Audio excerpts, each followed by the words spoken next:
What's for dinner? That's the question in my house every single day. Sometimes at breakfast, sometimes at lunch, but usually right around 3 o'clock. What are we having for dinner? Oh my gosh, inevitably we'll order takeout. It's easier, but oh my gosh, it's never satisfying. I feel gross about it. And I spend way too much money. So if you would rather enjoy a home-cooked meal without all that stress of planning ahead, Home Chef makes it really, really easy. You know, I love my meal kits, and being able to have a delicious meal without all that long prep is what drew me to Home Chef over the other guys.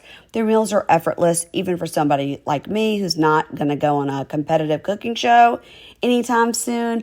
Whether you prefer the classic meal kits, I do. That's what I prefer. They have pre-portioned ingredients, easy instructions, the speedy recipes, sometimes ready in less than 30 minutes. They have oven-ready kits with the pre-chopped ingredients, or you can get these quick microwave meals that assemble in minutes. Home Chef has you and the entire family covered for delicious meals without the hassle. They have over 30 options a week that serves a variety of dietary needs. So you don't have to worry about what to make ahead of time, or this one likes this or this one doesn't like that. Not only is it convenient, but it's economical too. Home Chef customers save an average of $86 a month on groceries. They even have a delicious kid-friendly family menu with 18 new options each week. It's picky eater approved and takes that stress at a dinner time. So for a limited time, Home Chef is offering my listeners 18 free meals plus free dessert for life. Yes. And of course, free shipping on your first box. You're going to go to homechef.com/pinkshade. homechef.com/pinkshade for 18 free meals and free dessert for life. You heard it right. homechef.com/pinkshade. You have to be an active subscriber to receive the free dessert. Do it and let me know what you ordered.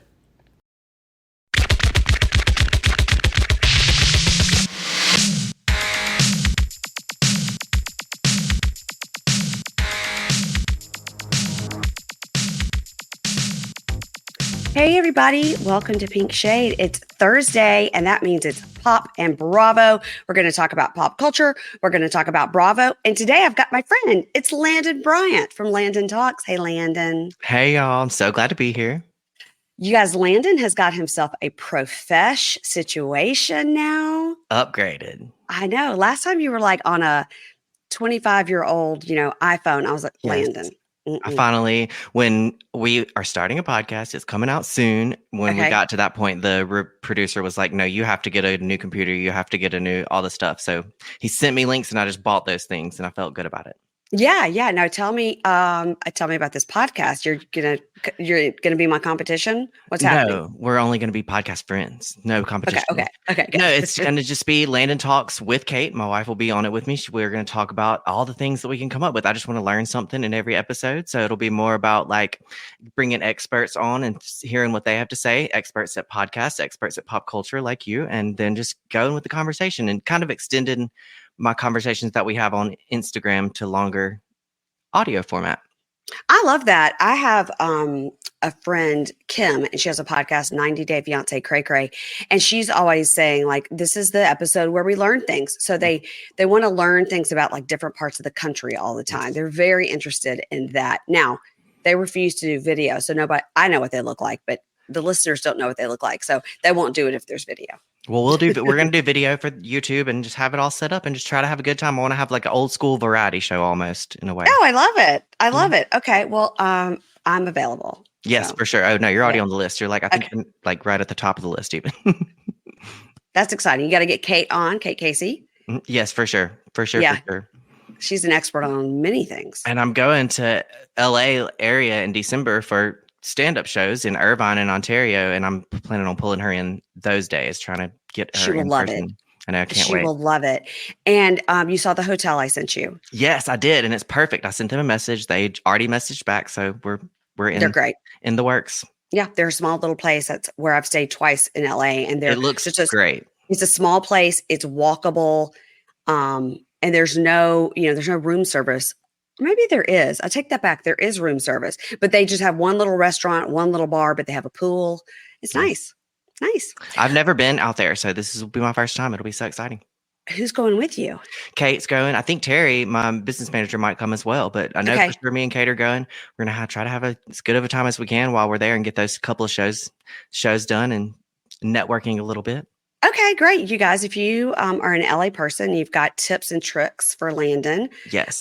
reach out. Reach out to me, reach out to him on DM at Landon Talks. And you're pretty good about checking your DM, I think. I do. It does filter them into like these weird folders, and sometimes I like it's like a hidden request situation. But I really try to check those. It's kind of difficult to keep up with it, but I try my best. If I see it, I definitely like try to respond. I don't know why they do that. They're like I don't primary, either. general, hidden, and then under hidden, there's like categories, and you're like, this is just Yes. like somebody like put like a laughing face at my comment. So why is that hidden? Yes, and now there's like story replies under hidden. I don't know. It's a whole thing. I agree. Yeah. Instagram, help us out. You guys, if you're watching on YouTube, I am once again in a different location. Landon, the joke is it's like, where's Waldo? It's Rosemary Payne. Because I've been traveling so much. I've been like at my sister's house, at my sister's other house, in my sister's husband's office. Yesterday, I was in the same room, but facing a different wall. Nice. I've just been all over. And Mm. let's see. The next Just thing I'll do. flexible. You know what? Next thing I do, I'm going to record in this exact same spot. So y'all can get used to this for maybe 3 weeks or a month, depending on how long it takes for them to finish the bathroom remodel that sounded like a good idea at the time. And it's just, You'll be glad woo. when it's done. You'll be glad when it's over. I know we're going to have heated floors in that bathroom. Ooh, I love that. I know I don't care about that, but that was my husband's kind of It's one nice. thing. It was his one thing. And I was like, let's just give him the one It really thing. Yeah. You're gonna like it. And then you'll be like, I can't believe I lived without this. I mean, I don't think so. I don't care that much, but he really is into it. So for See, me, I don't care. I love to take to the bath, as I like take to the bed or take to the bath, and I love a luxurious bath situation. So I'm all about a heated towel, a heated floor, even though we're in Mississippi and it's so hot all the time. But it is nice. You could do that for like a month and a half. We got like a month and a half of heated floors. But Landon, so you're a bath person. See, I'm not. We are taking the tub out of our bathroom. No way. Yes, we hate it. We've never used it. It's been there for 12 years. It's one of those huge tubs, soaking tubs, and we're just like, I've hated it since I moved in. Okay. And so 12 years later, we're taking it out. Fascinating. I am a get clean in the shower and then lay in the bathtub. I even will like lose all sense of time, and I'll like get under the water where just like my nose and mouth is coming out. And your long hair is flowing in the tub. Just existing in the tub. And then I'll realize that like 2 hours went by. So it's a problem, but I love a bath. It's the best way. I know lots of people do. I'm just not a bath person. None of us in this family are bath people. I see through all. Okay, so let's get started. We have a lot to talk about. So initially, what we plan to talk about, which we are going to talk about, is Anatomy of Lies. You guys, Wild. This is the documentary on Peacock. Everybody's seen it and watched it by now and listened to 12 podcasts about it, but that's okay because I can still talk about it. I just watched it. I watched it last night with my daughter. She's a big Grey's Anatomy fan. Mm-hmm. But she was like, I can't believe you're making me watch this. This is a horrible person. We were so focused on Jen, the wife, that we really couldn't focus on anything else. Like we really could not focus. And when Jen first came on and was saying, I met Joe in treatment, and my daughter's like, hold on, there's no way this is a HIPAA violation. You couldn't be like with this person in treatment and then talk about them. And I was like, I already knew the story. So I was like, just wait. You'll see why she's allowed to talk about it. It's wild. Yeah. The whole thing was wild. It's like a nightmare scenario unfolding, and it just kept getting worse and worse. She married her. She fully married that lady. I know. And you see all of the manipulation that she's doing by finding out all her trauma and then doing the same thing. Yes, exactly. Doing the same thing. Just like a whole thing. So we can go ahead and she lied her way onto Grey's Anatomy. Grey's Anatomy was her goal. She was like a writer, and she was so excited about it. And she said that she had chondrosarcoma, a rare cancer. And that really is what got her on the show in the first place, is that first lie. So she, from the very beginning, just started out. But then she didn't stop with that lie. She kept right on going. And she like took over anything having to do with cancer as well. Like she took over all the plot lines that were that. It was really something to watch, really something. It was crazy because she's like, all right, I'm going to be a writer. So she did get Mhm. on the Vampire Diaries, which to me it was Yes. like, I mean, I didn't watch it, but I know it was a big show. It did, that was another thing that I kept thinking the whole time. I was like, you already are doing writing. Like you're already writing successfully. You didn't need to do all this. But I don't know. Maybe I don't understand writing world as much as I should. But that's it. I had that same question. I was like, it seems like you already are a successful writer. But okay. But I guess her goal was, Mm, like me, I have a podcast, I do okay, but I have so many goals in my mind of like same. people I want to interview. You know what I mean? Like I'm not going to Yes. rest until I can get Karen Kilgara from My Favorite Murder on this podcast. Nice. You know what I mean? I'm obsessed with it. So I Okay. feel like she had a goal. My goal is I'm a writer, but it won't be good enough until I'm on Grey's Anatomy. And she had memorized all those storylines and she could like recite dialogue. It was I followed her right crazy. now, so I'm gonna start my campaign to get her on Mary Payne's podcast right now. Let's see if we Karen can. Kilgariff. Yes. Okay. My Favorite Murder, I think, is their Instagram. And she's got an Instagram too, Mhm. Karen Kilgariff. I'm obsessed with her. I feel like we're about the same age and that for sure we would be friends. And I know several people that know her. We have people in common. You're But dancing around. I've not been able to make it work, Landon. It's been It will. It'll come. years. It's been It'll years. come. It'll be at the I, right time. Okay, thank you, Landon. I appreciate your positivity.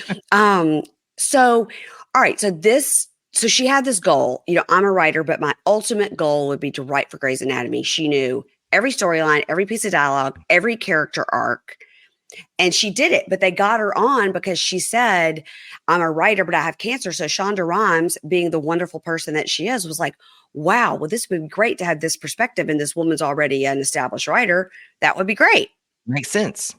Makes sense. I would love to hear from Shonda Rhimes on this, but I know she's a very busy lady. But I would love to hear what she has to say about all this because that's wild. She really got bamboozled for I'd sure. love to hear from her brother, Yes. Oh, Lord. My goodness who not gracious. only did she make these horrible accusations again, at one point she killed him off completely. She did. You're so right. It's just wild. Like it's such a wild situation. It just kept going all by her own will. She just continued to make this situation more intense and more intense. Did you feel like it was the story that it really was for her about attention? If somebody else is getting attention, let me say something to make I'm better. I need more attention. Like my story is bigger. I mean, we all have I agree. the one uppers. We all have friends that are the one uppers. No matter what you say, they're going to try to like one up you, even if it's like a bad thing. I agree. And I Yeah. think it speaks to like writers' rooms and how intense they are. I've been in a Hmm. couple of them recently, and it is so intense. It was like really something I was not prepared for, and now I know a little bit more about it. But writers are constantly trying to be the one with the story, or the one with the good lines, all the stuff, and it really speaks to how competitive that is because she found her Hmm. niche, whatever it is, and then went straight for it and never backed down. And I think it all has to do with getting the attention in the room. And then she even finagled it to where she got to write all the cancer storylines. And then she, Hmm. they would give her all those storylines. Then she wouldn't have to be in the room. She would write them by herself. She just really took it and went. And I think that power that came from being somebody notable in a writer's room really got her. She really was about it. I think too, and I've listened to some other podcasts of like Casey and Danielle from Bitch Sesh. They have a podcast and they're both writers. Danielle has been in millions of writer rooms and they're both married to writers. Oh And wow. they are besides themselves. They're so mad.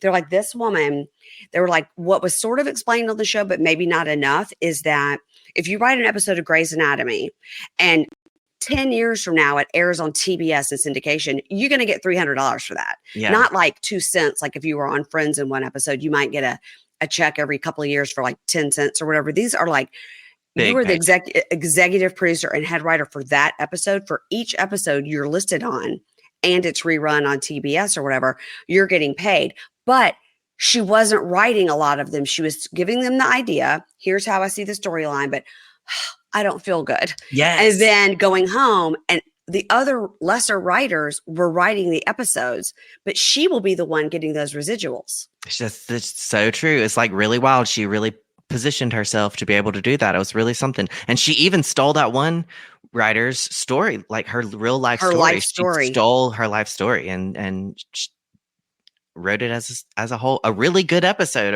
a really good episode. But she really did take that girl's life story. And then was in the scene herself as an actor, which is hilarious. She was just pushing a gurney. She was like, they wanted me in it as an actor. I was like, were you acting? Or you just had a hairnet on and we're walking down the hall, but all And it right. Yeah. killed me because when I've seen that scene so many times, like in small videos and on the episode itself, and I swear I like noted when I saw that for the first time, this strange lady in the front. I was like, this lady, I didn't know what I was thinking about her, but I was like, huh. And it like was something strange. It was like Because she had on so much makeup. yes, You and know what I was just mean? And like you're like, so you intense wouldn't. in the front of the shot. It was really something in a Yeah. very intense moment. It was in a moment where they were wheeling her down the hallway. Really intense episode, really intense moment, and then you just see this lady right here, and it was something off about it to me. And then there was It something off. I was. was right. My spidey senses were right. It's yeah. I mean, are you a big Grey's Anatomy fan? Like my daughter's seen all of it, I think. I love Grey's Anatomy. I really used to watch it a lot. I used to work in hospitals. I was I have an illustrious academic career, and part of it involved going to nursing school and then not finishing nursing school. So Okay. after I did not finish nursing school, I came home to Laurel and worked as a tech in the emergency room and in the ICU and on the cardiac floor. And so I got to know hospitals really well, rural hospitals really well, and I had a really good time. But I watched Grey's Anatomy alongside working in the hospital. So it was really very visceral for me. Like it was like I've experienced this, what they're doing right now. This is a dramatized version of my daily life. So it was really fun to watch. It really was for a long time. It got harder to watch as the show went on. Like it got, now it's like I haven't watched recently the past couple of seasons, but I really Mm. loved it. Really loved it for a while. Landon, did you do people's IVs? I did not do IVs. I would draw blood, but not IVs or nurses only type of a Okay. thing. But you could do So the thing where the blood comes out just yeah, to I could get the draw vial. blood. Yep. I read cardiac monitors for a while, so I would be like, "You're having a heart attack." Oh, wow.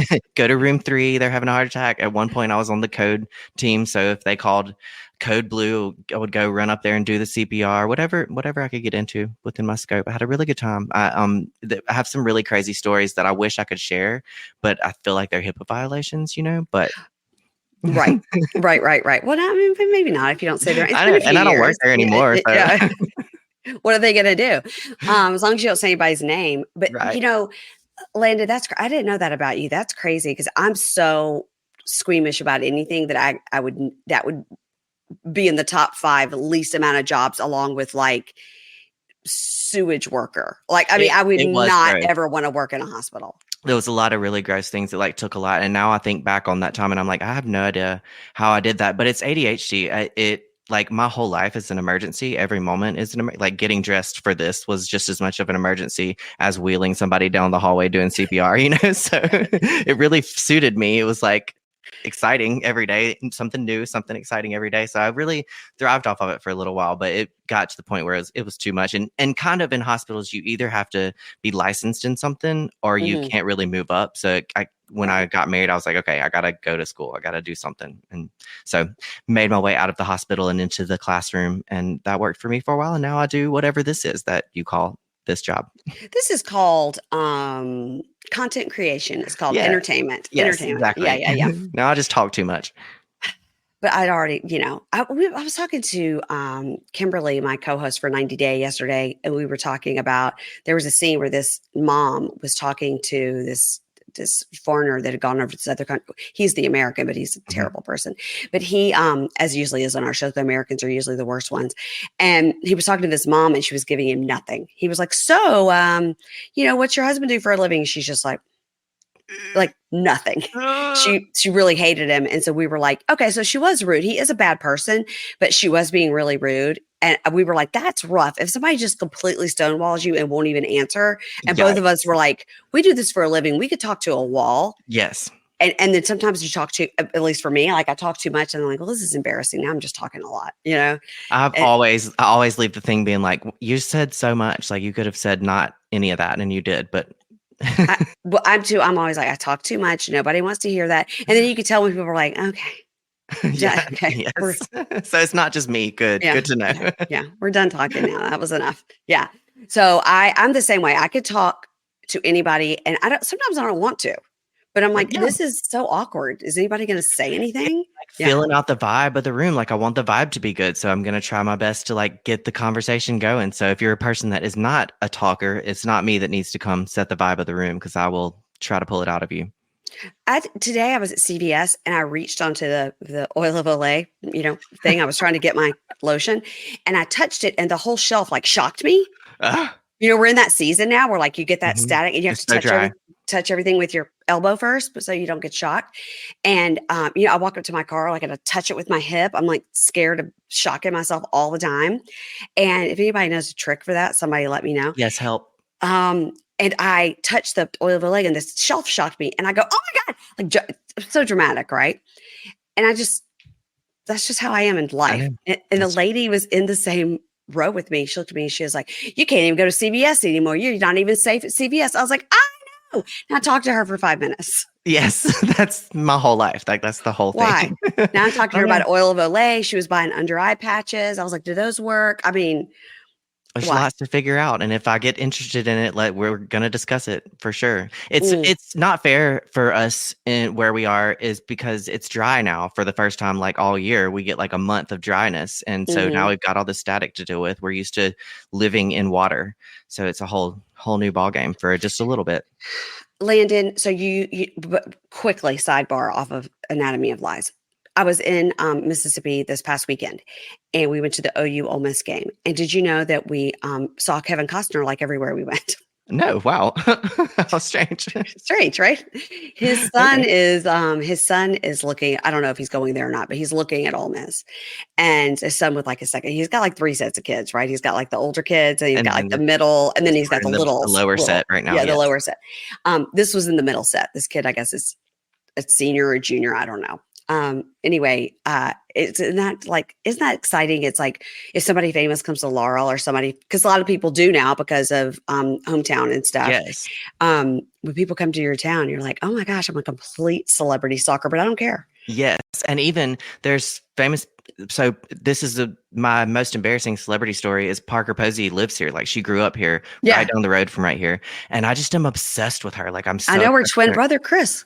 I just love her Yes, so yeah, much. Everything she's ever done is just so great. I love all of her, all the Christopher Guest movies. They're all just so good. And at the gala, our adult prom that we have is our museum's yeah, yeah. gala every year. Mhm. And last year she was leaving, like she was actively leaving. And I know better than to do this, but I like couldn't stop myself. I I get it. went up to her and I was like, I love you so much. And she was like, thanks. And I Mhm. was like, that's the worst celebrity interaction I've had. And she's the one I love the most out of everybody. So fingers crossed for this year's gala. She's back in town after filming White Lotus. I heard that yesterday from the butcher. The butcher told me that Oh, the butcher. Okay, yeah, I he did saw hear she her. was. I did hear she was in White Lotus, so that's going to be great. She's Yes, it will be great. perfect. Perfect. Now, have you watched White Lotus? I have watched White Lotus. I really love it. You watch both seasons. Okay, so you're No, I watched caught the up. first season. I haven't watched the second season. I'm going to catch up for that. After we finish this run of Vanderpump Rules, it's completely taken over my life like the past few weeks. Landon, the second season is even better than the first season of White Lotus. Kate watched it and loved it. So I'm gonna have to watch it. I know it's gonna be good. Oh, it's so good. I can't wait. What's for dinner? That's the question in my house every single day. Sometimes at breakfast, sometimes at lunch, but usually right around 3 o'clock. What are we having for dinner? Oh my gosh, inevitably we'll order takeout. It's easier, but oh my gosh, it's never satisfying. I feel gross about it, and I spend way too much money. So if you would rather enjoy a home cooked meal without all that stress of planning ahead, Home Chef makes it really, really easy. You know, I love my meal kits, and being able to have a delicious meal without all that long prep is what drew me to Home Chef over the other guys. Their meals are effortless, even for somebody like me who's not going to go on a competitive cooking show anytime soon. Whether you prefer the classic meal kits, I do. That's what I prefer. They have pre-portioned ingredients, easy instructions, the speedy recipes, sometimes ready in less than 30 minutes. They have oven-ready kits with the pre-chopped ingredients, or you can get these quick microwave meals that assemble in minutes. Home Chef has you and the entire family covered for delicious meals without the hassle. They have over 30 options a week that serves a variety of dietary needs. So you don't have to worry about what to make ahead of time, or this one likes this or this one doesn't like that. Not only is it convenient, but it's economical too. Home Chef customers save an average of $86 a month on groceries. They even have a delicious kid-friendly family menu with 18 new options each week. It's picky eater approved and takes that stress at a dinner time. So for a limited time, Home Chef is offering my listeners 18 free meals plus free dessert for life. Yes. And of course, free shipping on your first box. You're going to go to homechef.com/pinkshade. homechef.com/pinkshade for 18 free meals and free dessert for life. You heard it right. homechef.com/pinkshade. You have to be an active subscriber to receive the free dessert. Do it and let me know what you ordered. Okay, let's finish up with Anatomy of Lies. Okay, so obviously the main person in the whole show I was concerned about was Jen, Yes. the wife. And bless her heart in a sincere way. Bless her heart. So she had the 2 kids we saw. Now there's 5 kids total, but they didn't focus at all on the younger 3, which was good. I like that. But how did you feel about their cool house? Well, I couldn't get past that she drug that whole family into her mess. Like, that was really hard to watch. That girl, she didn't even let the oldest daughter, go to her senior year of high school because of fear of COVID. And I get COVID was wild. That really was wild, but it was just wild that she really put them through it. She really did. She like spilled her own nonsense over onto even children. And that was kind of gross. The COVID thing was crazy because they were really, really hardcore recommending. And even if you wanted to wait a little bit to see like what else is the CDC going to say, everything, they really recommended if you had anything like cancer, anything like this, you really need to get it because you are super high risk. So she chose not to get vaccinated and instead imprison her family. And also never had cancer. So that's one of the main point. You don't never have had cancer. Never had cancer. So she's making everybody stay at home with her. But then she was going out and like getting her nails done and going on trips. Really wild. It's really something. I try my best to like have sympathy or empathy for people, even the villains of the arc. And like, I sort of get where we started with the lie about cancer to get onto Grey's Anatomy. Like I see where that, but then literally everything after that was just really wild. There's got to be a moment where you are like, pause. What am I doing? Let's reflect. And I never saw her have that moment. I really, really never saw it. And you never have seen any real contrition. I looked at her Instagram after that, and I wonder if it's still there. I bet it's not, because when I saw her, she had like 8,000 followers, and then like by the end of the day, she had given up on that. What was her name? It was Elizabeth Finch. Finch, yes. Elizabeth was with an S. And she had her first post was about, I think she's taken it down, but she had done like a text post that was like a sort of apology, but it wasn't a real apology. It was like, y'all are wrong sort of an apology. And like, I've made mistakes, but so has everybody else. I don't know. It was really interesting to see her double down on that. But I guess you would have to at that point. No. The only way out of it is just full apology, I'm getting the help that I need. I'm in therapy. I hope to come out on the other side. I'm doing intensive work on myself. That's the only way out of it. And I saw none of that. I did not see any of that. And even Jen had to tell on her. Like, Jen had to tell everybody, because she wasn't going to tell them. She was not going to tell them. She was just going to let it like brush under the rug. But no.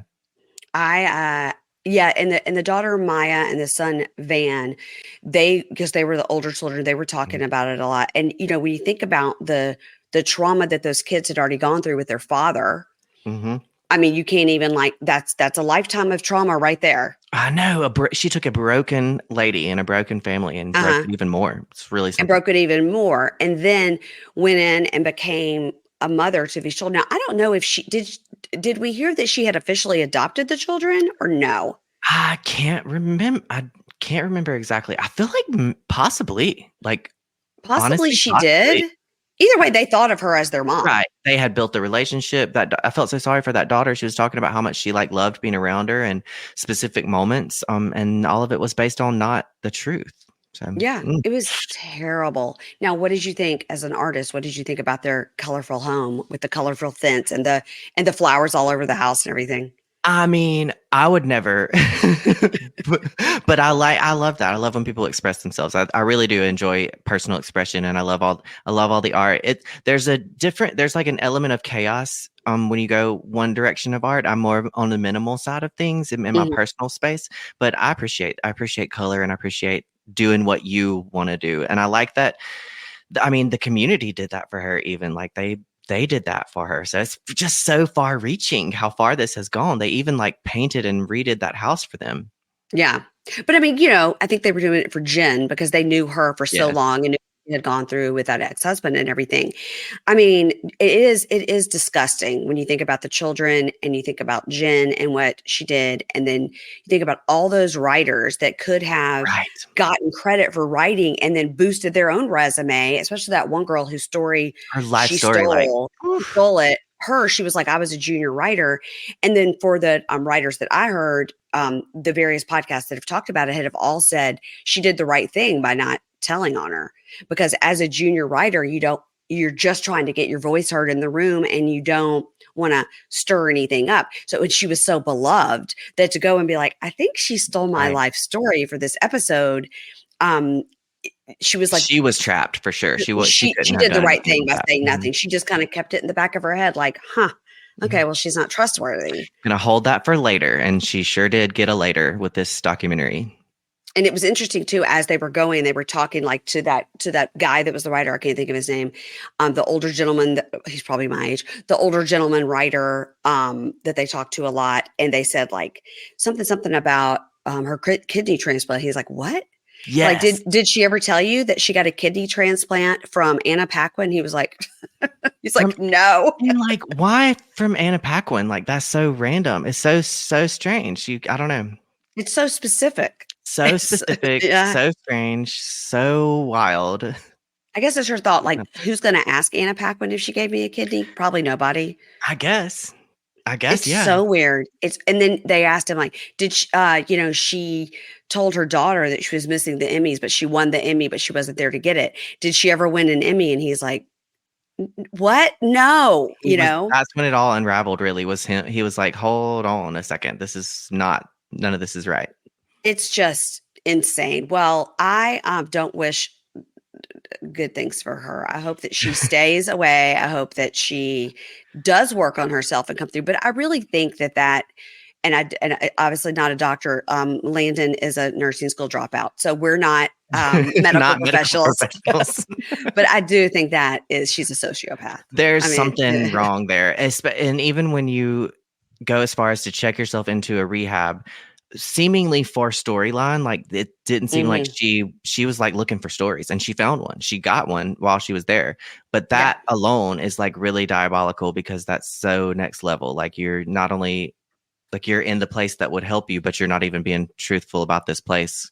For what reason? I don't know. We don't know. You're lying the whole time had you're the there. chance to do it, like to correct some things, and it didn't happen. It's insane. It's insane. You guys, I recommend watching it. Probably everybody's heard a lot of podcasts and things about it, but it's still worth a watch. Like I said, I'd heard a ton about it, but watched the 3 parts with my daughter last night, and it was really, really worth it, because you really are getting, they do have the clips from Grey's Anatomy and stuff, so they're not sort of talking about it in the abstract. You really are in it. And that Jen, you just are like, I want everything in the world good for her, Really do. Just like really thinking about Jen. And those kids too, because they're double traumatized. I hope they got a good paycheck from that, or something good out of it. Right. Because they're going to need a lot of therapy. Definitely. Do you think that Elizabeth Finchy, do you think Finchy is going to make a comeback? Do you think like in 2 years we're going to see her and she's going to be on Dancing with the Stars or something? I really don't think so. I think this would be really hard to come back from, because it's just so deep, so far. It would be hard to know what is real with her from here forward. It'll be hard to know that she's telling the truth. Now, there's always like another side to things. I'm sure there's like another side, but this was really bad. Like, this was really bad. I think we should just collect our checks and enjoy being at home. Mm-hmm. If I were her, that's what I would be doing. And would just enjoy what we've got so far. Because I think even her parents and her brother are like, so horrified. It's horrifying for all the people who were in her periphery. Like, everybody in her wake was really, really something. Yeah. Okay. So next, you told me, and I got so excited, that you and your wife have been watching Vanderpump Rules from the beginning. You never watched it before. So you're on season 8 now. So tell me where you are because I've watched everything at least 6 times. Okay, So where are you? Last night we got past COVID, like past when they were just on their screens, and they got back together, and Sheena was upset with Lala for not being there for her during her miscarriage. Do you remember that whole Yes. situation? Okay. That's where we were last night, and they worked it out. They talked to each other. They like miscommunicated, and that was the whole thing. So that's where we are, and it is truly a remarkable show. Like, I can't believe I've missed out on it this far. It just didn't seem like, I don't know what I thought. I guess I've worked in restaurants before, and I just didn't. I know they're messy, and I worked in restaurants in the 2000s in high school and stuff, where having a cigarette outside was so fun to talk about the drama at the restaurant. I felt like I lived it already, so I didn't feel like I needed to watch it. But this is a whole different thing. They're like really something. What got us though is Ariana, because we watched Dancing with the Stars and then Love Island. We love Love Island. She hosted Love Island and did so good on Dance. Did she win Dancing with the Stars? No, she didn't. I think she came in second. Okay. But you didn't. But when you watched Dancing with the Stars and Love Island, you didn't quite grasp who Ariana was to us Vanderpump people. Not at all. And you're not even really there yet. I know. I still have not fully unpacked Scandival. Like, I know. Just wait till you get to it. Coming, wait till you get to it. I know I'm trying to stay blind to that, but it's really wild. Like, they're really doing some things in that show. It's really fun. It's fun. So fun to watch. So where you are right now, Tom and Ariana are fully together. Mm-hmm. They're like the power couple. They're like doing great. And so you've also gotten past where like they went to Hawaii and Jack stole the sunglasses. Yes. Okay. Which Jack, he's a silly goose. That's what I think about him. It's a silly goose. Well, that's a really, speaking of sociopaths, that's nice. The thing about them, okay, so like Ariana and Tom were always so above everything. They're like, yes. When we go on vacation, we like to have experiences. So when they're out just laying on the beach getting drunk, we went and saw the waterfalls, or we went to the rainforest, or that's exactly the vibe. Yeah, we're just learning about the culture where we are. They were so above it all with everybody, and everybody is always like, oh God, those two trying to learn shit, and they're always like, we're gonna buy a house in the valley because we want to be homeowners and be responsible. We are living in the shitty apartment. We're saving our money. They were always so above everybody. Yes. More so Tom than Ariana, but she was in it too. She backs him up. That's what I'll say for her. That's the problem. I feel like she wouldn't have been associated with that if she wasn't like backing him up so hard on all the time. She always is. She's standing right there. She's his hype man for sure. And also, guys, if you keep hearing the ding ding of my alarm system, it's because my daughter or my husband or the dogs are all coming in and out, or the workmen. I don't know. So I apologize if you're hearing that. I can't do anything about it. But Ariana, love her. She's great. And so did you ever watch? So when you watched the first episode, you got to see the Beverly Hills lead in to how we started Vanderpump Rules, right? Yes. Okay, so because Sheena had an affair with Brandi Glanville's husband at the time. It's wild. And I looked into that because I was like, what is going on here? Because who was she married to before? It was Eddie Cibrian, who's now married to Leanne Rimes. Yes. Yeah. Okay. That's what it was. That's why I looked into it, because Leanne Rimes and I are friends on like parasocially. We talk a lot. And I love her so much. And I think she's so great. But then I saw the Cibrian, and then I saw that come up, and I was like, wait, I've got to look into this. But Leanne wasn't involved in that. I don't think so.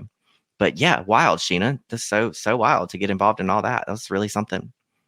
Leanne Rimes was involved in all that because she is the one who ended up breaking up Brandi Glanville's marriage. She was.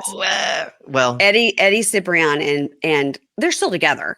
Eddie Cibrian and Leanne Rimes had an affair when they were doing like a Lifetime movie of the week together.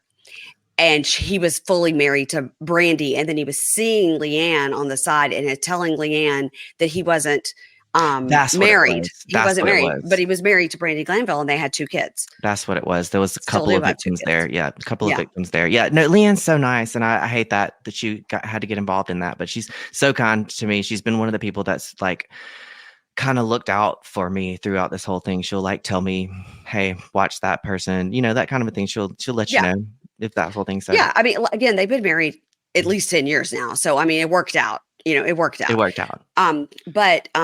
Yeah, so that was the whole thing, was that Brandi was a Real Housewife of Beverly Hills. Sheena was a waitress for Lisa Vanderpump. Mm-hmm. And then Lisa Vanderpump like put them together and have an apology. And then when they sat in that restaurant and Sheena walked out of one restaurant into the back of the other, out of the first restaurant, which was I don't called remember. Villa not Villa. Rosa. Well, Villa That's her Rosa, I think it house. is her house. So it was Villa Mhm. Blanca. Villa It was Blanca. Villa Yeah, Blanca. that's what it So was. she worked at Villa Blanca. She walked out into the back of Sir, and then she was like, "Hi, I'm gonna clock in." So she clocks in, and we see Stassi, Katie, Kristen. That's the beginning. Now, what you'll find out when you get to the end of Vanderpump Rules this past season, to go into the valley, they do the same thing. Nice. I love that. I'm glad to have this like review for a second because I kind of sort of didn't understand how the show got started and what happened with. I knew Lisa was on Housewives, but I Yeah. didn't know how it went from there. But that makes so much sense. There is some drama there. They were right. They were like, this is a show, and they were correct. It is in fact. And A at the show. time Lisa created it, it was because she had a deal with, she could make a show on Bravo, and she was like, I don't have to look any further than my employees. They're She all was like, right. and they had to be to work there. They had to be to certain size to fit in those tiny dresses. They had to be hot. They were all aspiring models and actors. And so she was like, and they all sleep with each other. She was like, it's a show.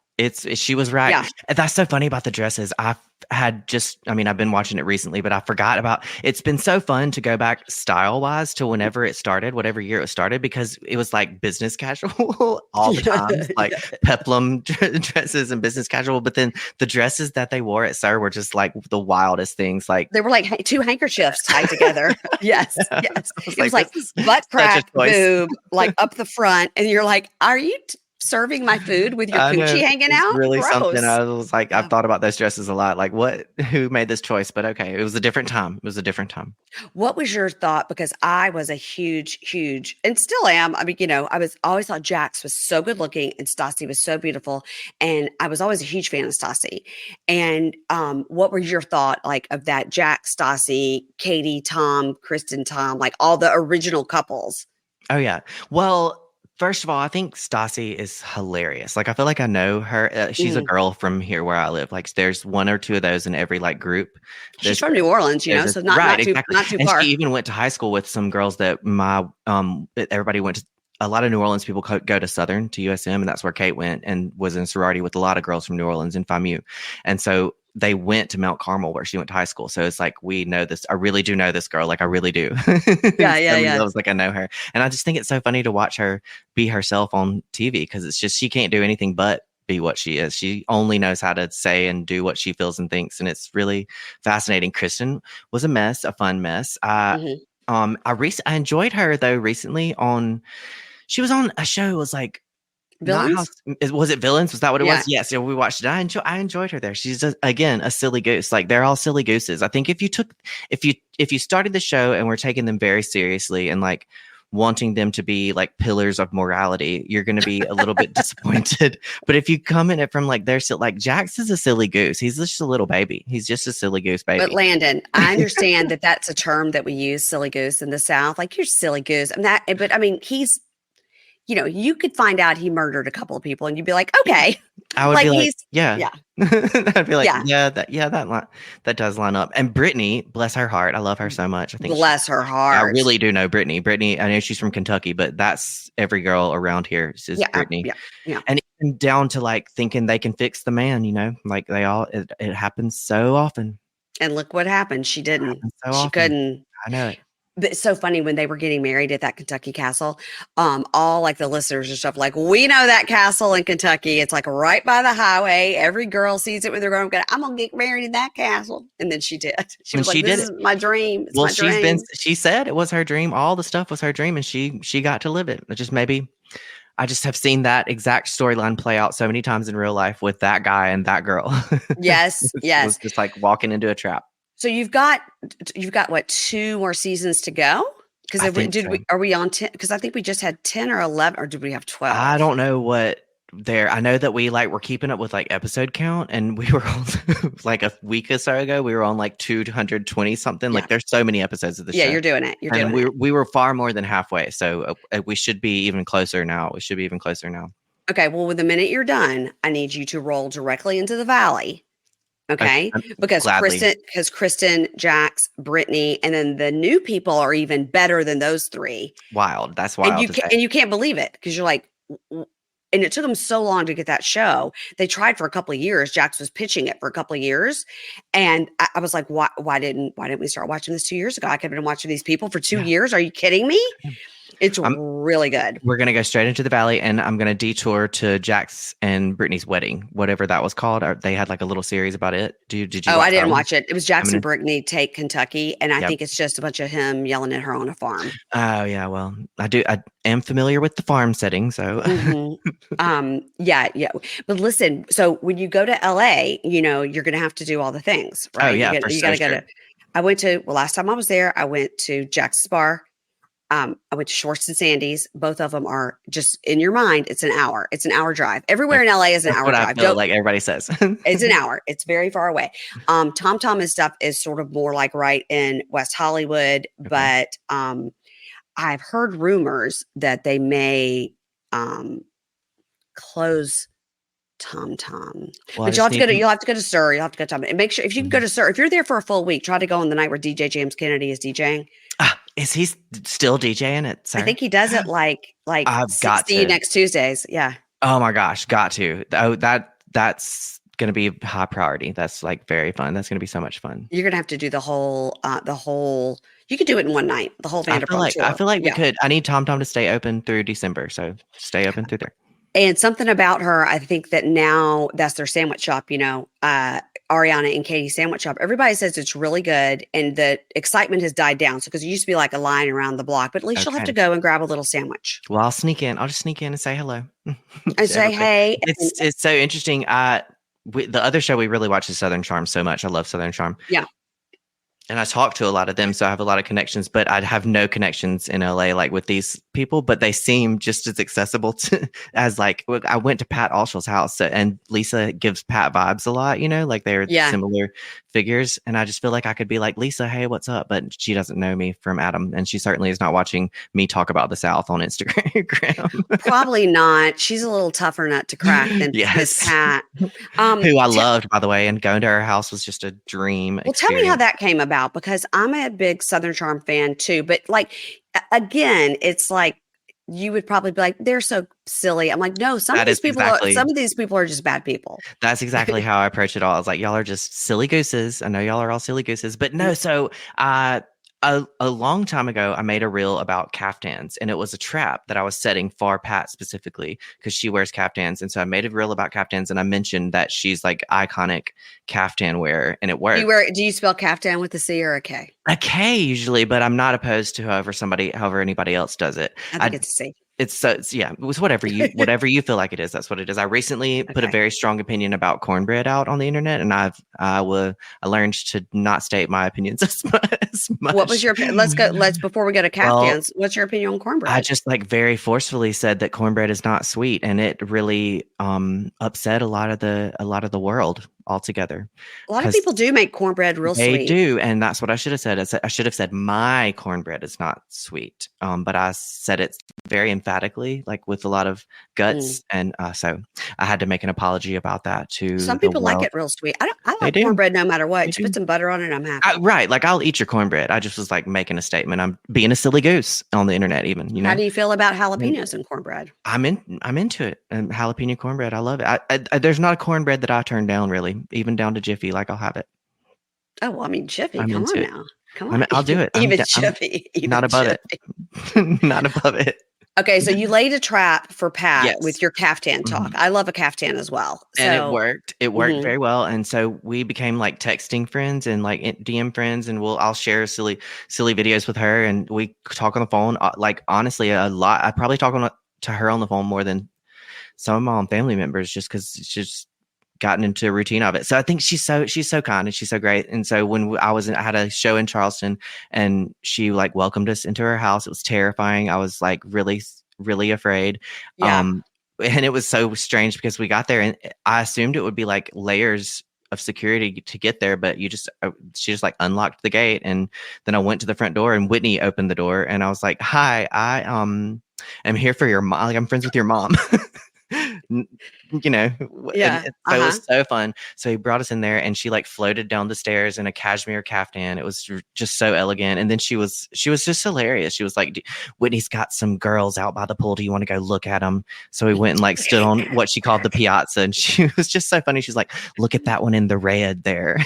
It was just like, it was like Whitney's got some girl. By the way, Whitney is like my age. He's in his mid to late 50s. and he was very kind. Like, he was very nice. He didn't come across like he does on the show. He comes on the show like a little snooty, or but in real life, he was really, really kind. It was really, really nice. But so I was like so nervous, and I went to the liquor store before that, and I was like, I hate to be this guy, but like, what's the most expensive thing you have?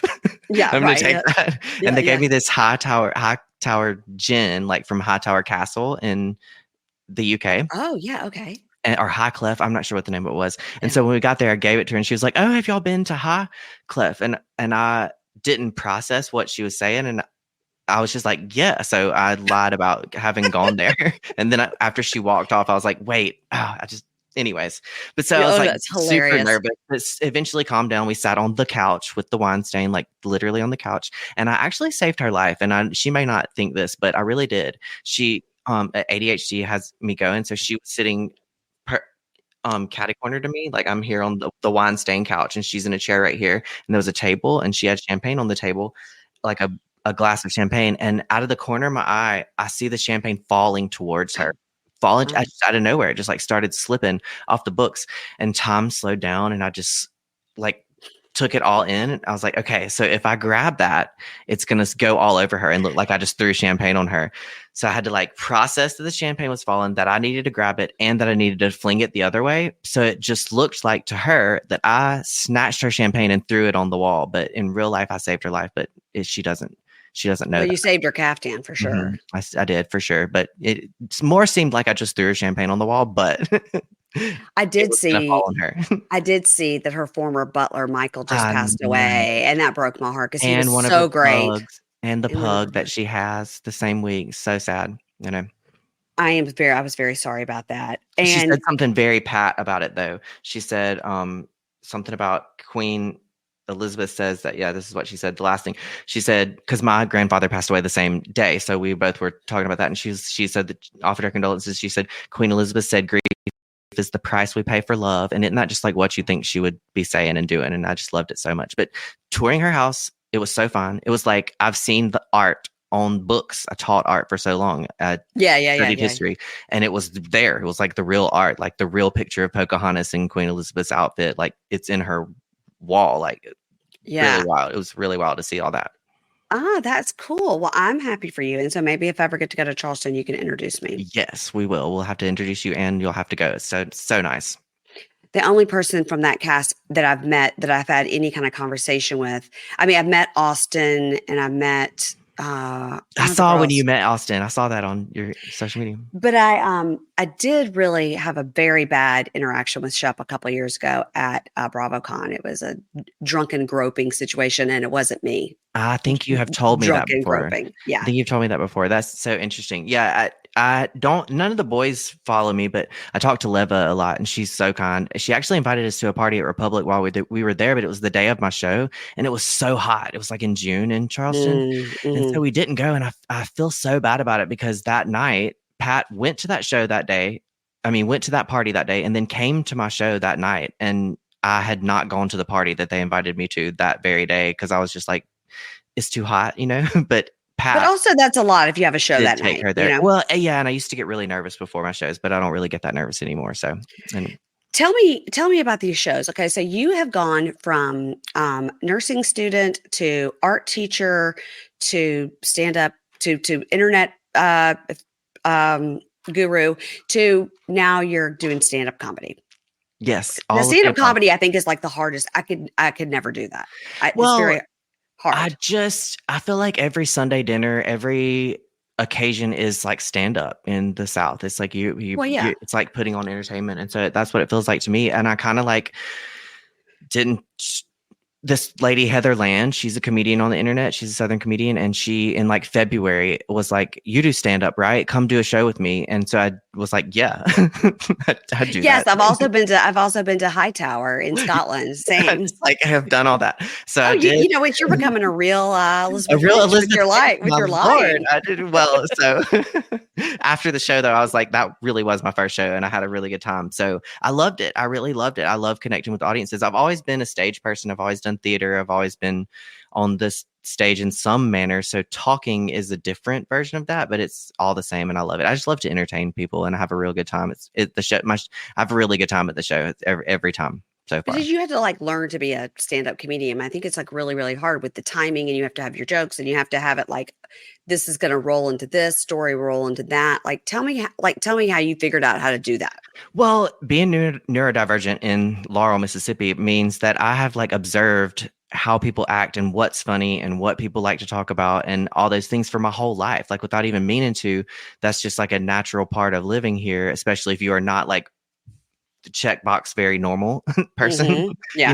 know? So I've always just kind of like observed those things. And so on stage, I just regurgitate all that I've learned basically and talk about all the things that I've observed, and I have such a good time doing it. I really do. And but feeling the vibe of like an audience is a skill, and I think it's a skill that you probably have. It's a skill that just living here you kind of either get or you don't. And I that's one thing that I know is like the vibe at the dinner table. What's the vibe here? How do we want to lead this conversation? What's next? And it's the Yeah. same thing, just on a bigger scale. And I love to see the audience reacting to the stuff um, people like to talk about the stuff that we do. That's ridiculous. And it's so fun to like explain pear salad to an audience of people that has never heard of pear salad. I saw that you posted your little bit about pear salad. And guys, pear salad is the thing. And when you were explaining it, I was like, oh, is he just talking about that? In my mind, when I heard you say I'm gonna talk about pear salad, I go, is he just talking about the half a pear with the Yes. mayonnaise and the cheddar cheese? And I was like, so then I heard you describe it, and I was like, that does sound completely It gross. does, doesn't it? I know. And until I like took myself out of like pear salad being a normal thing, I didn't think anything of it. Pear salad just is. It just is there. It's not like we want it even. It just is there, and would be Mhm. like strange for it not to be there. But yes, people do want to talk about pear salad. I love to tell stories. So it's just storytelling on a bigger scale, and it's very fun. You guys, pear salad is half a pear from a can with mayonnaise on top and sprinkled cheddar cheese And a maraschino cherry if you're being sometimes. fancy. It's a And then fancy. you just cut into it with a fork and you get a little bit Mhm, of all of it. mhm. And why it's really gross. Like, why It did my is. parents give me that? It's like objectively not good, but it just is, and you do eat it. I don't know why. Like when you're little, you like scoop the mayonnaise off, but it leaves like a little film. I don't Mhm, know, and you just grow up into where you do eat the pear salad. It's like a between the meal and the dessert sort of a situation. Usually, I don't know, mhm, but mhm. it's the truth. It's the truth, and you can change that pear out for a pineapple. And I've even heard people saying they put cottage cheese instead of mayonnaise, which feels a little bit like cheating, but go for it. I've seen the cottage cheese too, and I never probably is one of the reasons I never liked cottage cheese ever as a kid because I was like, "What is this? It's on a disgusting, slimy It does not pear look from a good. can." It's but now as an adult, I like cottage cheese. But Mhm. a lot of things growing up, I just wouldn't eat on principle. Like that looks Yes. gross. I'm not gonna like pimento cheese. I would never eat that. And Yes. now I make a killer pimento cheese. Yes, and it's so good. It just is. Pimento cheese just is, and so is pear salad. They're just things that are. Yeah, you know, you're right. There's other things I was thinking recently about that my mom would make for me growing up, and I was like, I would cough in my hand and then spit whatever food I had in my napkin, Yeah, and you then get good at go, that. go throw it in the trash can and come back to the table. I need a new napkin. Spreading You it know, around on the plate, making it look like yes, when you put yes, the plate in the trash, put it upside down so nobody can see, that yeah. And mhm. salmon croquette was Skills. another one of those things. Yeah. It's like, Yes. ooh, It's why is skills that that we good? learn. Skills. I can still taste that salmon croquette. That's Mm. gross. Well, where are your comedy shows coming up? I got one in Charleston actually this week, the second. Oh, Charleston. Are you going to see Pat again? Going back to Charleston. Well, I have to call her actually this afternoon and see what's up. I know she's going through a lot right now with Michael, so I don't want to bother her with that. But if she is available, certainly. But yeah, so Charleston this week, I'm hosting their literary festival's Black and White Masked Ball based on Truman Capote's Black and White Masked Ball. And that's going to be so fun on the 1st. And then Charleston on the 2nd at the Queen Street downtown. And then we've got a bunch of shows coming up. Let me pull it up because I never know what I'm doing This is November 1st and 2nd? November 1st and 2nd. And then the 14th of November, going to San Jose, California. Ooh. And coming back, a show in New Orleans on the 24th. Okay. And then heading to Ontario the 4th of December and Irvine the 5th of December. So got a busy little next few weeks. And Marietta, Georgia on the 20th of November. So are you ever coming this way in the Virginia, DC area? Working on that right now. Duke's is one of my big pals. Speaking of mayonnaise. Yes. And they're in Richmond, based out of Richmond, Virginia. Oh, okay. And so we're going to try to get over there that way and get a few there. There's a bunch lined up for the spring. We just haven't released them yet for tickets. So there's coming up. Okay. Well, I'm only an hour from Richmond, but if you get over to Alexandria in the DC area, let me know. But I also could come to Richmond, so it's not far. Well, it sounds like we'll just have to come to Alexandria in the DC area. I actually get a lot of requests from there. I get a lot of requests from Charlotte and lots of Texas. So I'm going to try to work all those out very soon. And then tell me, last time I talked to you, which was, probably 6 months ago or so, you said you were talking about your book. Now, what is the book called? The book is Bless Your Heart, A Field Guide to All Things Southern. And it is very fun. And now that I'm actually done with the book, it's been so interesting getting the manuscript in and working back and forth with the editors who are not Southern. It went from a silly little thing to it literally is a field guide. If you're Southern, you're going to think it's hilarious because it's talking about us. If you're not from the South, if you need to know anything about why we do the things that we do, explaining everything, it's there. It ended up having to have footnotes and cross references because they didn't know what I was talking about. The editors never knew what I was talking about. So the first pass was just all red everywhere, just because they were and there are the editors in New York, and they're what is this guy talking about? New York, South Korea, all over the place. So I really had to explain it. So it's if you've never even heard of the South, you could read this book and have a good understanding of it. It's a really good resource, actually. It's turned into a really good resource, but it's really funny as well. And so I really enjoyed it. And that comes out on April Fool's Day of next year, April 1st. Okay. But you can pre-order it now wherever books are sold. And I'm currently got 4,500 pages in my living room that I'm signing copies of to get them out to Barnes & Noble and Books A Million and places like that. So it'll be exciting. And also to me, you're going to send one. Oh yeah, for sure. You're on the press package list. You'll get the whole thing. Oh my gosh, Landon, I love a press package. I never get one. That's so exciting. I get them from TLC for 90-day stuff, and when it arrives, it's they've sent me a beach bag or something. I'm oh my god, like I need another beach bag, but I get just so excited about another tote. Yes, a promo item. Yes, for sure. I love a merch. I love a promo item. Oh my gosh. Okay. So we've got your comedy tour. We've got your book. And when is this Competitive with Me podcast starting? Well, we actually are filming, recording, whatever you want to call it, the first episode 0 tomorrow. We did the trailer and I sounded like a frog because I was sick. So we're going to redo the trailer and do episode 0 all tomorrow. And then a little behind the scenes thing, but I'm trying to get it out in November. November is when we're trying to finally get it going. We want to get a few episodes recorded before we release it. But yeah, it's going to be so exciting. It's going to be so much fun. And what's the podcast called? The podcast is Landon Talks with Kate. Landon Talks with Kate. And it is, so if you've already got the trailer out, then people can find it. And the trailer sounded like a frog, so we're redoing the trailer tomorrow. So the trailer should come out within the next 2 weeks. Okay. And then so you guys, when it does come out, I'll remind you because you want people when they find it, even if it's just the trailer, to follow it. Yes, please do.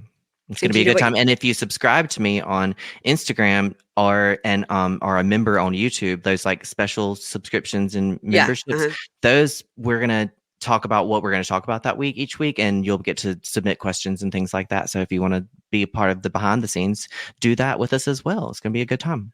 So it's Landon Talks everywhere: TikTok, Instagram, YouTube, everywhere. It's everywhere. Landon Talks a lot on YouTube. I felt very clever about that because they're going to be longer videos, and that's being redone right now. Actually, to go along with the podcast, we got a YouTube space, and I filmed the first YouTube episode that's long form last week. So it got a lot coming out very soon. Oh my gosh, Landon, you're going to be all talked out. And no, I've never Never, been at a loss for words. never. I tell you, Andy Cohen did the best name of his book, which was Most Talkative. Yeah, Um, that is really good. That is that's really a good. really good name because, it's like I saw something the other day and it was like, this is for all the kids in elementary school who got talks too much on Yes. their, that's always talks too much. Talks too. Mary Payne's great. She talks too much. She talks too Yes. much. And Talks too now much. it's our super skill. That's what it was. Now it's the super skill. I guess my daughter had it too. My daughter has pretty hardcore ADHD, and hers was always like talks too much because she was always like, not only was she talking too much, like while the teacher was talking, she was also trying to make sure the people behind her were doing what they were supposed to. So she would always be like, "Oh, the teacher said this." She'd be like, "Did you hear? You're supposed to get out your pencil and your math notebook." And they're like, "We heard it, girl. We don't." We don't. And by the way, she wouldn't have out her pencil or her math notebook. She would just be That wanting to make sure everybody was doing the right thing. Yeah. that's me. That's me. That's exactly me. My whole life. Yeah. Just make sure everybody else is doing the right thing. Now, I might not be doing it, Mhm. but I need to make sure. But the best picture of my daughter is at her 2-year-old birthday party. It may be her 3-year-old birthday party. It may be her 3-year-old birthday party. And we're at one of those little My Gym places, And so all the kids are sitting in a circle doing the thing with the teacher, like up and down and all this stuff. And it's all the kids in a circle looking at the teacher, and Anna is facing the camera. Her back is to the circle, and she's doing it, but she's facing me. Yes. And I was like, this describes her This completely. is my daughter for sure. That's Yes, so interesting. she's in the circle, Mhm. but she's not going to look at it. It didn't even matter if it's her own birthday party. I Nope. know what that feels like Yeah. for sure. I had ADHD in middle school, high school, and then through college, but I really grew out of a lot of the concentration part around age 22, which they say happens. I still have a lot of trouble with like starting a task and then going off and doing 4 Yes, other things and Lord, yes. forgetting that I started putting the laundry away, but then like I Mhm. went off and did 6. And crap! At the end of the day, you're like the laundry's still sitting there because I got on to 4 other things. It just was boring. That was why I was Yeah. gonna do the laundry, but then I got very bored. I won't get bored. I'll just think of 6 other things. I'm like, oh, I should go do that while I'm thinking about it. But then I forgot. So I do still have that part, but the concentration thing, Yes. I've grown out of. I can hyper focus on stuff if I'm interested in it, but if I'm not interested in it, probably can't make it happen, but I'll try. My daughter's hyper focus thing is Legos. Oh yeah. Yeah, exactly. Yeah. Yeah, So she's fun. 21. We have a house full of the most Nice. amazing Lego projects you've ever seen. So I'm do like, I. All the "Whoa." plants, all the Lego plants and flowers, they're so fun. Yeah, we're about to put them all in our down here in the basement. We're going to make Nice. this will be your display area. Can they get out of our formal dining room? That'd be great. That'd be great. The formal dining room Legos, yes. It's become the formal Lego room. Nice. Everybody, you know where to find Landon, but Landon, it is Landon Talks, except for it's Landon Talks a lot on YouTube. Yes. Yeah, Everywhere else, Landon Talks, everywhere else you can find me. But you just look up Landon Talks and you'll find it. I'll be there. And what are you telling us about this week on Landon Talks? What Southern phrase are you explaining to us this week? Well, I just never know. I'm about to film what I'm going to do right now. And so what I do is I have a long list on my phone of things that I've heard people say. Like, I don't even have to go far for the content. It even comes in my house. Sometimes my grandma will come in my house and say something. And so I will, in a minute when I'm done with you, I will go through this long list and just see what speaks to me. And we'll talk about that. And I'll get a few of those done for the weekend. Then we'll. All right, give me what's on your list. Give me a couple. Okay. Just tell me what they are. The first thing that shows up is the word ornery. Then we have bacon grease, love bugs, the phrase, we're not gossiping, we're just discussing. And the phrase, it's not my business to tell, which I love. I love that. Something good is coming after. It's not my business to tell. That's a really good one. It's not my business, but what I heard was, all of these are good. The bacon grease one just came up in my house recently. The bacon grease is so gross. What do you keep it or no? Well, see, all my life I haven't kept it. I've waited for it to get like hard in the pan and I wipe it out and throw it away. And a thing I saw on the internet that I've learned now is even while it's still hot, you get a little piece of tinfoil, put it in a coffee cup, line the coffee cup, and then you pour it in there. And then it gets hard, then you throw the whole thing away. But my husband likes to pour it into a jar and it's in the fridge. So over the summer, we were doing some fried okra. We don't get okra up here very often. When we do go, we go crazy. We get so excited we can do fried okra. So good. and he got out that old bacon grease, and I didn't know that he did that, Landon.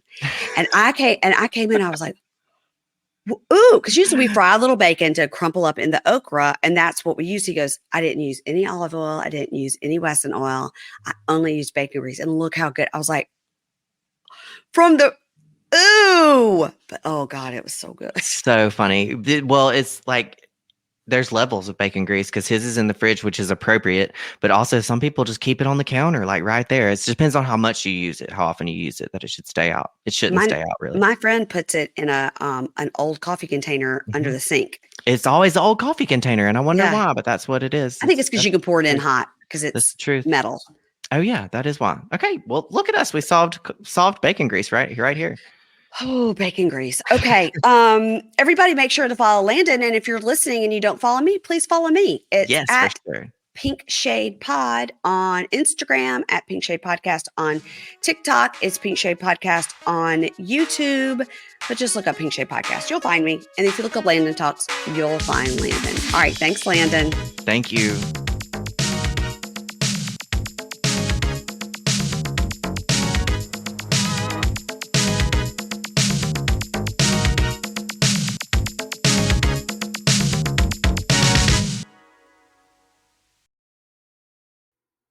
Ads not read by me, Mary Payne, don't necessarily reflect the views of Pink Shade. If you'd like to listen to ad-free, you're going to go on over to Supercast or Patreon, and you can find the links to Pink Shade Prime at pinkshadepodcast.com.